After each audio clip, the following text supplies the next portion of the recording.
నమస్తే, నా పేరు Shivaji. Welcome to our channel. హైదరాబాద్లో తెలంగాణకు సంబంధించి డిసెంబర్ 8-9 తారీఖుల్లో గ్లోబల్ సమిట్ ఒకటి నిర్వహించనున్నారు. ఈ సమిట్కి ఆంధ్రప్రదేశ్ ముఖ్యమంత్రి గారైనటువంటి చంద్రబాబు నాయుడు గారిని ఆహ్వానించడానికి సినిమాటోగ్రఫీ మంత్రి ఎవరైతే ఉన్నారో కోమటిరెడ్డి వెంకటరెడ్డి గారు ఆంధ్రప్రదేశ్ అమరావతికి వెళ్ళి ఆయన్ని ఆహ్వానించడం జరిగింది. సో ఆహ్వానించిన తర్వాత ప్రెస్లో విలేకరులతో మాట్లాడుతూ మేము ఈ విధంగా డిసెంబర్ 8-9 తారీఖుల్లో మేము ఒక గ్లోబల్ సమిట్ను ప్రారంభించబోతున్నాము. సో చంద్రబాబు నాయుడు గారు హైదరాబాదు అభివృద్ధికి కారకులు కాబట్టి ఆయన విజన్ 2020 వల్లనే ఈరోజు హైదరాబాదు ఇంత అభివృద్ధి చెందిందని, సో ఆయన్ని ఆహ్వానించడానికి ఇక్కడికి వచ్చానని చెప్పుకొచ్చారు. సో పాత్రికేయులు అడిగినటువంటి మరో ప్రశ్న ఏదైతే ఉందో పవన్ కళ్యాణ్ గారి దిష్టికి సంబంధించి ఆయన ఏమన్నాడు, తెలంగాణ నాయకుల యొక్క దిష్టి తగిలి కోనసీమలో కొబ్బరి చెట్లు కూడా తలవాల్చేశాయి, ఆ దిష్టి తగిలిందని చెప్పి తెలంగాణ నాయకులను ఉద్దేశించి అంటే అప్పుడు తప్పుగా అర్థం చేసుకున్నటువంటి కోమటిరెడ్డి గారు ఇప్పుడు అది తప్పు, ఆ వీడియో మళ్ళీ చూసినట్టున్నాడు. ఆయన అనింది నాయకుల్ని, ఆ మాట అనింది కూడా వాస్తవమే కాబట్టి అప్పట్లో కేసీఆర్ కావచ్చు, కేటీఆర్ కావచ్చు, అదేవిధంగా హరీష్ రావు గారు కావచ్చు, వీళ్ళందరూ పదే పదే పదే కోనసీమను ప్రస్తావిస్తూ కోనసీమ ఎంత పచ్చగా ఉంటుంది, మా మహబూబ్ నగర్ ఎలా ఉంది, మా ఆదిలాబాద్ ఎలా ఉంది, ఎడారిలాగా ఉంటుంది, ఒకవైపు ఏమో ఎడారిలాగా ఉంటుంది, ఒకవైపు మీరు కోస్తా ఆంధ్రాకి వెళ్తే కోనసీమ జిల్లాలకు వెళ్తే పచ్చదనంగా ఉంటుందని చెప్పి వాళ్ళు పదే పదే పదే ఉద్యమం జరుగుతూ ఉన్నప్పుడు వాళ్ళు ప్రతి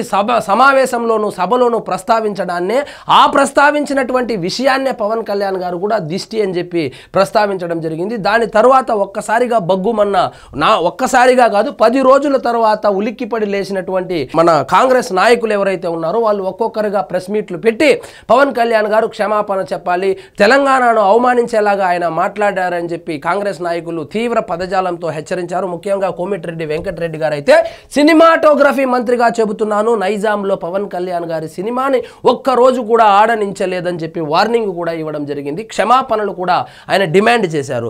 దాని తర్వాత జనసేన పార్టీకి సంబంధించి అఫీషియల్ హ్యాండిల్ నుంచి సో మీరు ఆయన మాటలను వక్రీకరిస్తున్నారు, ఆయన మాట్లాడింది నాయకుల గురించి, నాయకులు వేరు ప్రజలు వేరు, సో నాయకులంతా ప్రజలు కారు, తెలంగాణ ప్రజలను ఉద్దేశించి పవన్ కళ్యాణ్ గారు ఆ రోజు ప్రస్తావించలేదు, ఆ రోజు ఆ సామెత చెప్పలేదని వాళ్ళు క్లారిటీ ఇచ్చారు. సో మొత్తానికి కోమటిరెడ్డి గారు నిన్న పవన్ కళ్యాణ్ గారు మా దోస్తు వయా మేమెందుకు అంటాము, సో ఏదో చిన్న చిన్నవి జరుగుతూ ఉంటాయి అంటా ఉంటాము, దాన్ని మీరు సీరియస్గా తీసుకోకూడదు కదా అని చెప్పి ఆయనైతే చమత్కరించారు. సో ఆంధ్రప్రదేశ్ మరియు తెలంగాణ వాళ్ళు సోదరి మనులాగా ఉండాలి, సో ఇరు రాష్ట్రాలు అభివృద్ధి చెందుతా ఉంది. సో చంద్రబాబు నాయుడు గారి నాయకత్వంలో ఆంధ్రప్రదేశ్, అదేవిధంగా రేవంత్ రెడ్డి గారి నాయకత్వంలో తెలంగాణ కూడా అభివృద్ధి చెందుతా ఉంది, అన్నదమ్ముల్లాగా విడిపోయాము, అన్నదమ్ముల్లాగా ఉంటామని చెప్పి ఆయనైతే చెప్పుకొని రావడం జరిగింది. సో ఈయనైతే వివరణ ఇచ్చాడు. కానీ మిగిలినటువంటి పవన్ కళ్యాణ్ గారి మీద వ్యాఖ్యలు చేసినటువంటి ఇతర కాంగ్రెస్ నాయకులు ఎవరైతే ఉన్నారో వాళ్ళైతే కనుక వివరణ ఇవ్వలేదు. కానీ సో మొదట్లో మాట్లాడింది కోమటిరెడ్డి వెంకటరెడ్డి గారు కాబట్టి, అందులోనూ కాంగ్రెస్లో చాలా కీలకమైన వ్యక్తి కాబట్టి, చాలా సీనియర్ నాయకుడు కాబట్టి, అది కూడా సినిమాలను ఆడనివ్వను, సినిమాటోగ్రఫీ మంత్రిగా చెబుతున్నాను, పవన్ కళ్యాణ్ సినిమాలు ఆడనివ్వను అని చెప్పాడు కాబట్టి ఆయనే ఒక అడుగు దిగి నిన్న ఆంధ్రప్రదేశ్కి వచ్చి సో ఇవంతా జరుగుతూ ఉంటాయి, చిన్న చిన్న విషయాలు జరుగుతూ ఉంటాయి, పట్టించుకోకూడదని చెప్పి ఆ క్షణంలో అలా మాట్లాడానని చెప్పి ఆయనైతే వివరణ ఇవ్వడం అయితే జరిగింది. ఒకటి గుర్తుపెట్టుకోవాలి, సో ఈ తెలంగాణ మీద ప్రేమ ఉన్నటువంటి ఈ నాయకులు ఎవరైతే ఉన్నారో వరదలు వచ్చినప్పుడు నిన్న పవన్ కళ్యాణ్ గారి గురించి విమర్శించినటువంటి వీళ్ళు ఒక ₹1 పావలా ఎవరైనా సీఎం రిలీఫ్ ఫండ్కి ఇచ్చిన చరిత్ర ఉందా? అదే పవన్ కళ్యాణ్ గారు, మీరు విమర్శిస్తున్నటువంటి పవన్ కళ్యాణ్ గారు ఆయన కష్టార్జితం ₹1 కోటి రేవంత్ రెడ్డి గారిని కలిసి ఇవ్వడం జరిగింది.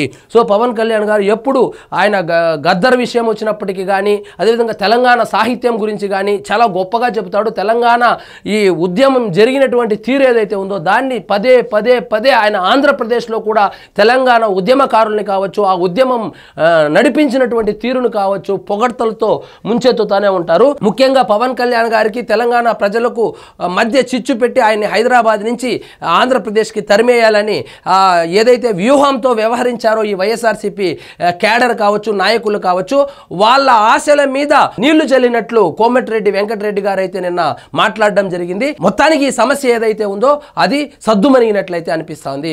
ఆయనే పవన్ మా దోస్తు వయా మేము ఎందుకంటాము, ఆ రోజు ఏదో అన్నాము అయిపోయింది, మళ్ళా ఇప్పుడు ఇది సందర్భం కాదు దాని గురించి మాట్లాడడానికి, ఎన్నో అంటా ఉంటాము, ఆ రోజు సందర్భం బట్టి ఆవేశంతో అన్నాము అని చెప్పి ఆయనైతే వివరణ ఇవ్వడం జరిగింది.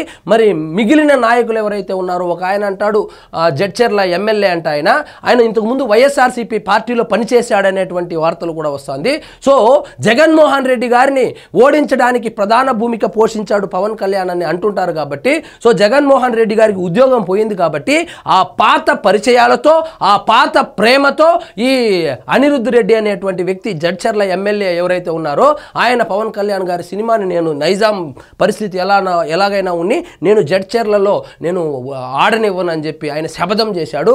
మరి చూద్దాం, మరి పవన్ కళ్యాణ్ గారి సినిమా రిలీజ్ అయిన రోజు ఏ విధంగా అడ్డుకుంటారో చూడాలి. మరి అంటే పవన్ కళ్యాణ్ గారికి ఏ పదవి లేనప్పుడే, అంటే వాళ్ళ అన్న కాంగ్రెస్లో ఉన్నప్పుడే కాంగ్రెస్ హటావో దేశ్ బచావో అని చెప్పి రాజకీయ పార్టీని ప్రారంభించినటువంటి పవన్ కళ్యాణ్ గారిని ఇప్పుడు ఉప ముఖ్యమంత్రిగా ఉన్నాడు, ఇప్పుడు పొలిటికల్గా చాలా పవర్ఫుల్గా కూడా ఉన్నాడు.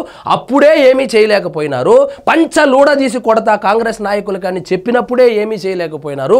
ఇప్పుడేదో వీళ్ళు సినిమాలు ఆపేస్తారు, ఆయన ఏదో చేసేస్తారంటే నమ్మడానికి పవన్ కళ్యాణ్ గారి అభిమానులు ఎవరైతే ఉన్నారో వాళ్ళైతే అమాయకులైతే కాదు. సో అప్పుడే ఏమీ చేయలేకపోయినారు.